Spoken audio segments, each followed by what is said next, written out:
Welcome back to the GSL Codes. Tastes on our Toes is here, bringing you the best StarCraft 2 action you can see anywhere in the world. We just saw Sen. Unfortunately, since this is the foreign stream, I'm sure most of you guys are kind of sad that Sen lost there.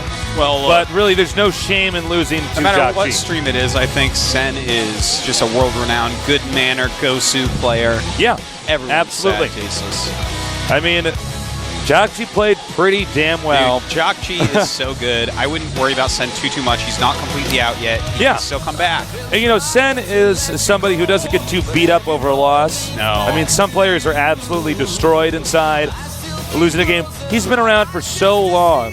He's got so much experience that he can take losses, you know, just like wins. So here's on to our next match. Match number 2, Slayers Boxer against Slayers GanZI. Can the student defeat the teacher?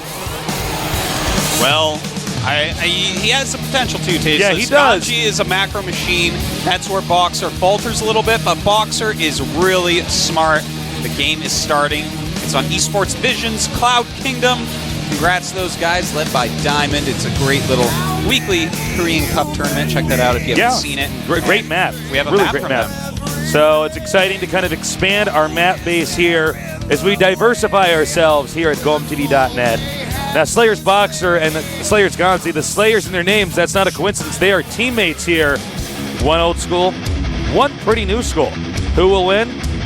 Will it be Slayers Boxer Johan the Emperor, or will it be his apprentice, Slayers GanZI? We'll find out soon here in the GSL Codes. Yeah, it is the X-Men song. Yeah. It's awesome. You're All right. Wolverine and I'm Magneto. In the bottom left, our Terran player from the Team Slayers, his ID is... Slayers Boxer. Okay, now I know, because I wasn't actually sure who that was. Slayers Boxer. And there he is now, a legend. Dropbox. Kick him. In the upper right, in the opposite starting location. He trains with his opponent. Will he use normal strats? Will he do something a little bit different and unexpected? We'll find out soon. His ID is... Slayers GanZI. GanZI. Tasteless. He's definitely doing something different. All right. Whoop. There's GanZI, looking a little pensive, and actually, that's not surprising because we'll get a shot of it soon. The barracks is not in GanZi's main. It's over here. Yeah, it looks to me, Tasteless, like we're going to see a proxy Marauder rush. Oh my God. Well, oh, wow. Okay, so we have a barracks first. I mean, a quick proxy barracks against a command center first. It looks like Boxer may have a build order loss on his hands. Now talk about, you know what's so funny about this is I would expect Slayers Boxer to do this to GanZI. Just knowing Slayers Boxer's reputation. Oh my God. Now, will he catch on in time? Well, Slayers Boxer immediately throwing up a barracks, but it may be too little too late. This is just a moment of rock, paper, scissors, or kai bai bo, as Koreans call it, where, you know, this is going to be tough to stop. Now, let's see here. He's going to go for... I knew he was going to do that. Okay, so he's going after... I like that. Yes, he does not want for too many Marauders to be made. He can't kill the barracks. This is a good choice. This is somewhere in the middle. This is going to force him into Marine production. In fact, GanZI already going Marine production instead of Marauders. This is just... Oh, man. Boxer is so smart. So on top of it. Yeah, this is a really, really smart move to do for him. Now, here's a question, though. I mean, the amount of money he's going to lose not having those SCDs mining for that time, that's a lot of money. A lot of people don't take that into account. But don't forget, he has stopped Marauder production. With no Marauders coming out, he can defend it with his own Marines. And in other news, I saw a flying shark on this map. No, I actually saw it. I'm going to show you. I'm going to show you later. It's the most dangerous thing ever. You were looking at our preview screen. All right, so as you can see, GanZI actually low for the percentages, unlike Slayers Box here.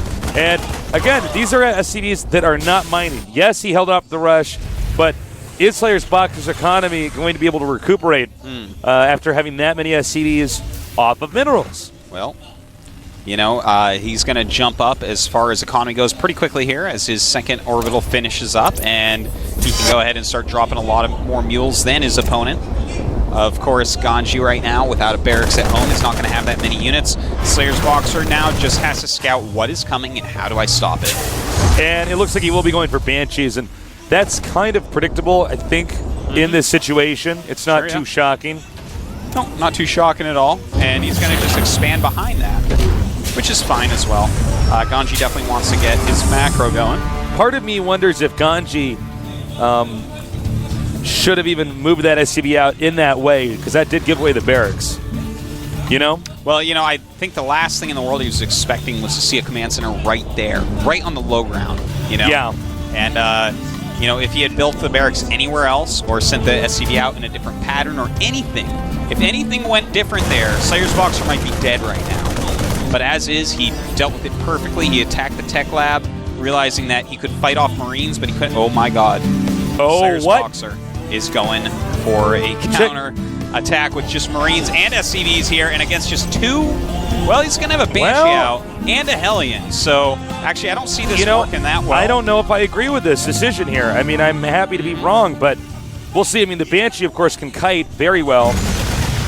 And, ooh, this is very smart here, already dealing some extra damage, and here we go!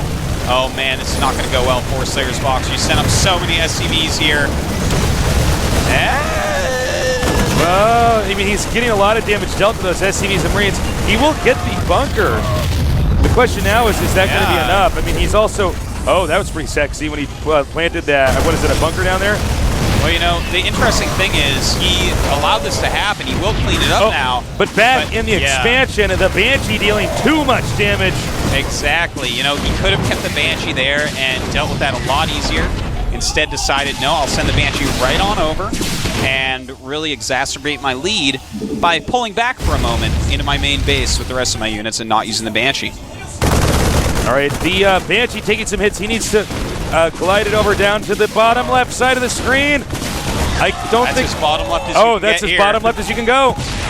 And down goes the Banshee. But, you know, he's done some damage. He's getting Blue Flame. He's getting a medevac as well. So Blue Flame Hellions against nothing but Marines are going to do pretty well, I would say. You know, I love everything I've seen in this game with the exception of that Marine SCV rush.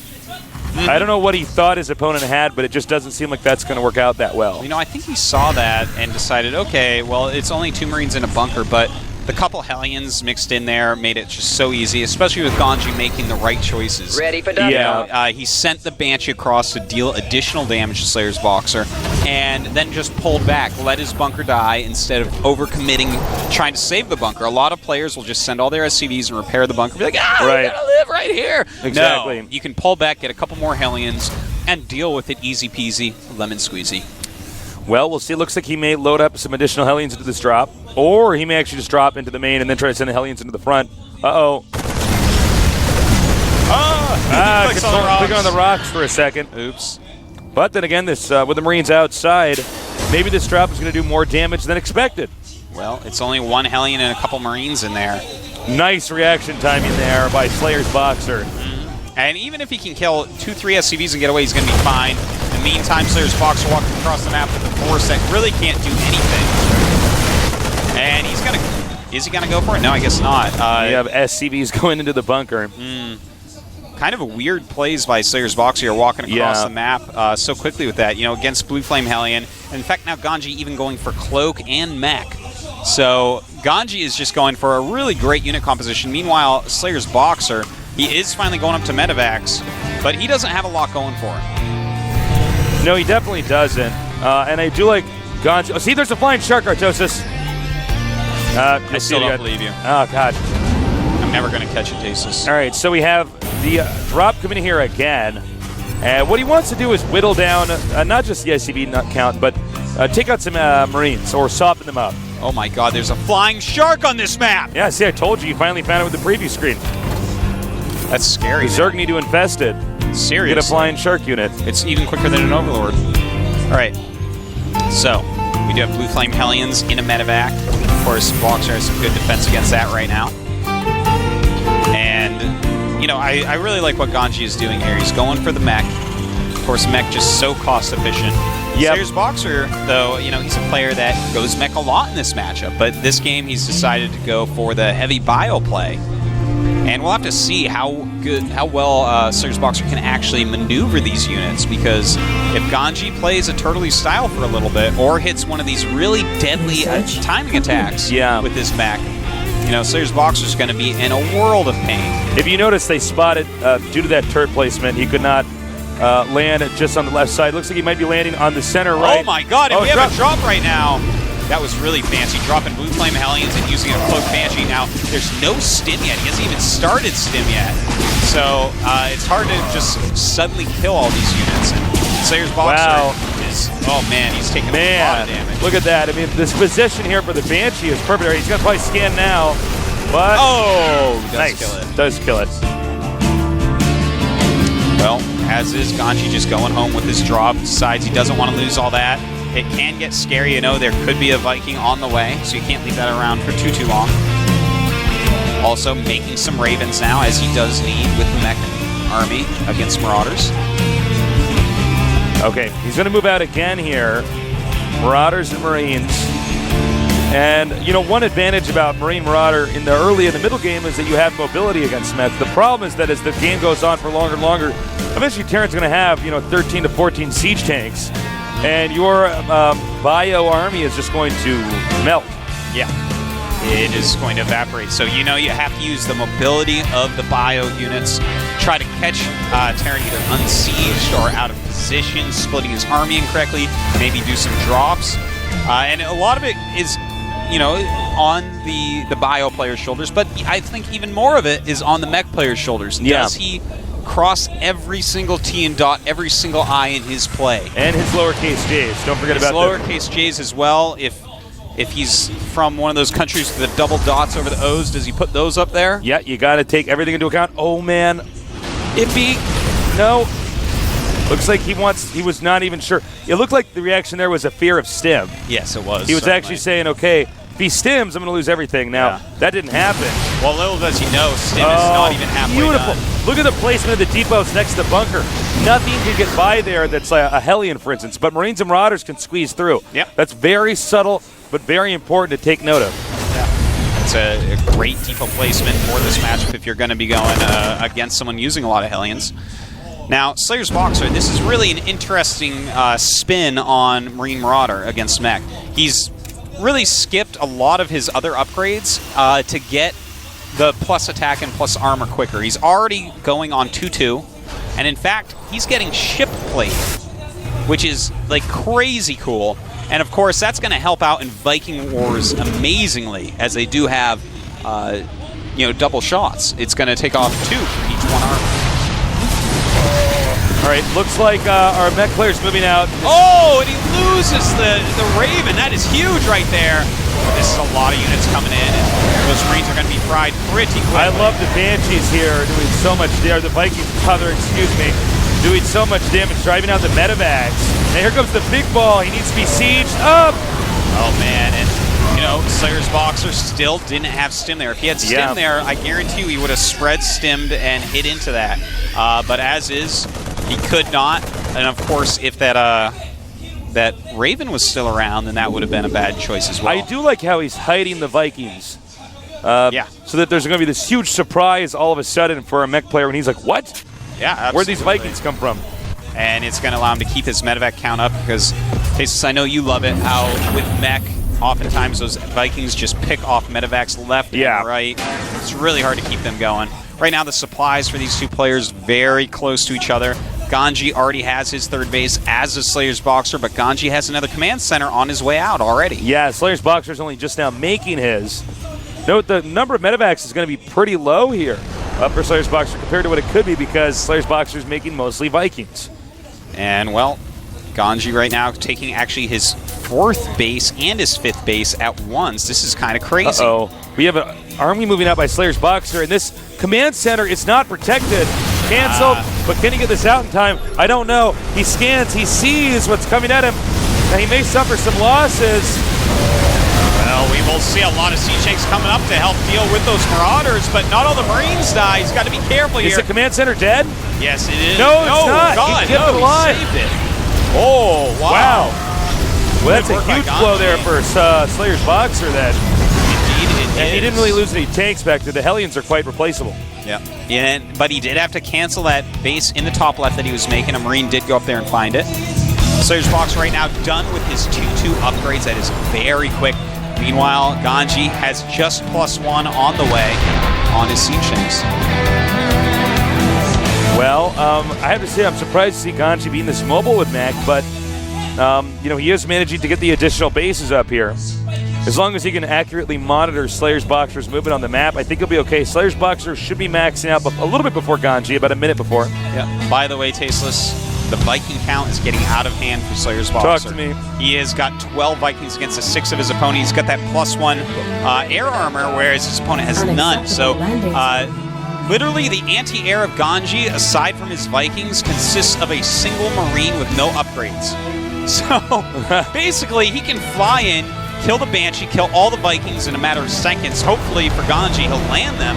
But then he has no anti-air, and if Boxer makes 1 to 2 Banshees, I mean, he might be able to just throw the game completely into his own favor. All right, we have... Oh my God. Loading. Watch this. He's going to drop all over the mech army. This is going to be so sick cool. Oh, I'm so excited. Slayer's Boxer, you are the funnest player ever. He's moving out. He unsieges. He may siege up again, but when he sees that many Vikings, he's going to have to land the Vikings. He is indeed, and here come the Medivacs! Oh my God! Oh, dropping all over those siege tanks, just crushing through. Slayer's Boxer has out-strategized GanZI completely. Unbelievable. Now Slayer's Boxer 191 to the 120 supply of Slayer's GanZI. Slayer's GanZI is losing the planetary fortress. The forces of Slayer's Boxer now moving to the upper center part of the map. Not a lot of mech. Slayer's GanZI's been knocked back into the Stone Age right now. Oh, GanZI's in so much trouble, Tasteless. He's trying to remake his army frantically. He's down, though, by almost 80 supply right now.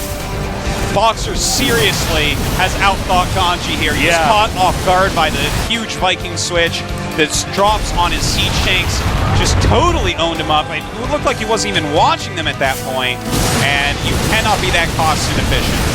Yep, and the SCV is not quite repairing in time. Goodbye. Wow. Slayer's Boxer, in the meantime, taking 2 more bases. He is everywhere at once, and this game definitely looks like it's going to go to him. Slayer's Boxer surprising all of us non-stop over the last few months here, just coming out of what many thought might be his final slump and owning up, man. He's made it back into Code S through ridiculously hard groups. He almost beat Marine King in Code A anyways, and then made it through the up and down. And here he is against GanZI, someone who gets deep in Code S quite often, and owning him. As you can see, GanZI is so poor right now. His income's so slow, and his position on the map just unbelievably bad. He has nowhere to go. And as you can see, he's now going to try to expand to this upper center location, taking the orbital that was in his main base. The SCV is transferring. That's the instant tell stim. And he will get the SCV's GG. Wow. Slayer's Boxer taking game number 1 with just style. That was sick. I mean, that was cool, man. You know what was beautiful about it was hiding the Vikings the whole time. GanZI's saying, I got this, no problem. All right, I win this battle over here. I win this over here. Suddenly, Slayer's Boxer says, guess what? You never knew what my unit composition was.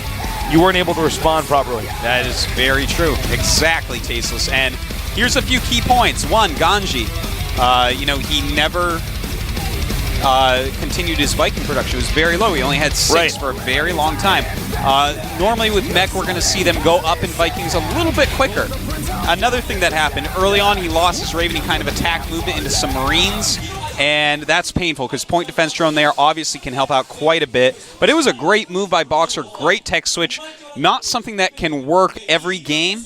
Now that GanZI's seen that, he's going to be watching for that in these next games. If he's going mech and Boxer is going for Marine Marauder, he's going to keep a thought in his head about this strategy and how to possibly stop it. I think what he's going to be doing a lot more of is scanning the mains, checking around the map, maybe more sensor towers.